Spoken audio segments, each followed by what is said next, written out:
Ever notice how the smartest person in the room often seems the most quietly miserable? While everyone else laughs at simple jokes and enjoys surface-level conversations, they sit quietly, lost in thoughts that feel too heavy to share. There's something almost bittersweet about watching brilliant minds carry burdens that many people may never need to confront. Here's the paradox. The same cognitive gifts that enable exceptional insight also create suffering. The deeper you can think, the more you see what others miss. And what you see isn't always beautiful. Picture this. You're at a dinner party, surrounded by people discussing weekend plans and reality TV shows.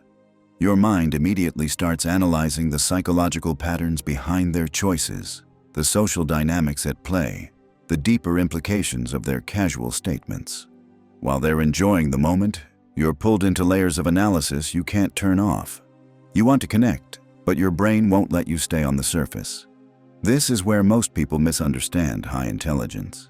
They think it's a superpower that makes life easier. But psychology reveals something far more nuanced. Exceptional cognitive ability often comes with exceptional emotional sensitivity. Your brain doesn't just process information faster, it processes everything more deeply. Here's what rarely gets discussed openly. Gifted minds experience what researchers call overexcitability. Your nervous system responds to stimuli with greater intensity than average. Sounds feel louder. Emotions cut deeper. Injustices feel more personal. What others brush off, you often carry with you longer.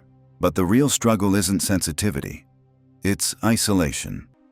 When your interests include quantum physics, existential philosophy, or complex social patterns, finding genuine connection can feel incredibly difficult. Small talk feels exhausting because your brain is flooded with profound ideas that don't often find an outlet. You're not antisocial. You're mentally underengaged.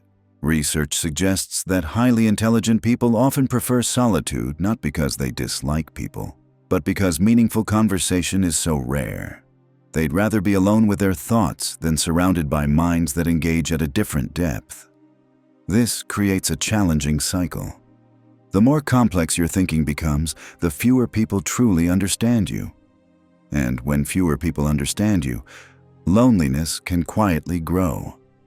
And then there's the weight of seeing too much. Many people focus on immediate concerns, daily routines, simple pleasures. More analytical minds can't help but see the bigger picture: global suffering, environmental collapse, human mortality. The question of meaning beneath everything we do. This can lead to what psychologists call existential depression. It's not triggered by life events like traditional depression. It emerges from deep contemplation of life's fundamental questions. Is there ultimate meaning? Does anything we do truly matter? Why do we exist at all? These aren't passing thoughts for deeply analytical minds. They're persistent questions that search for answers that may not exist. Many people never wrestle with these ideas, not because they're incapable, but because life doesn't force them to. But once you begin thinking at that level, you can't simply unsee what you've discovered. The same intelligence that allows you to solve complex problems also invites you to confront the unsolvable mysteries of existence. Here's where it gets even more difficult. Society often equates intelligence with effortless success and happiness. Family members remind you of your potential.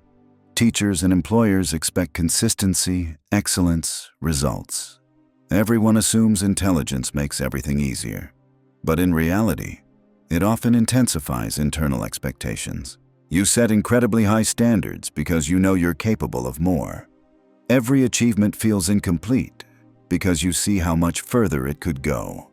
You may experience what researchers call analysis paralysis, where your ability to see every possible outcome makes decisive action harder. The very gift that could change the world can sometimes feel like a heavy responsibility. But here's what's fascinating. Understanding this mechanism changes everything. Once you realize that these struggles aren't personal failures, but common patterns among deeply analytical minds, something shifts. The isolation becomes understandable. The existential questions lose some of their weight. The perfectionism becomes something you can work with instead of against. You've just seen the mechanism. The next move is yours. You don't need to shout to be understood. You just need the right space to think clearly. That's what rational depth is, a quiet corner of the internet for thoughtful minds. If you felt something here, consider subscribing, quietly, thoughtfully.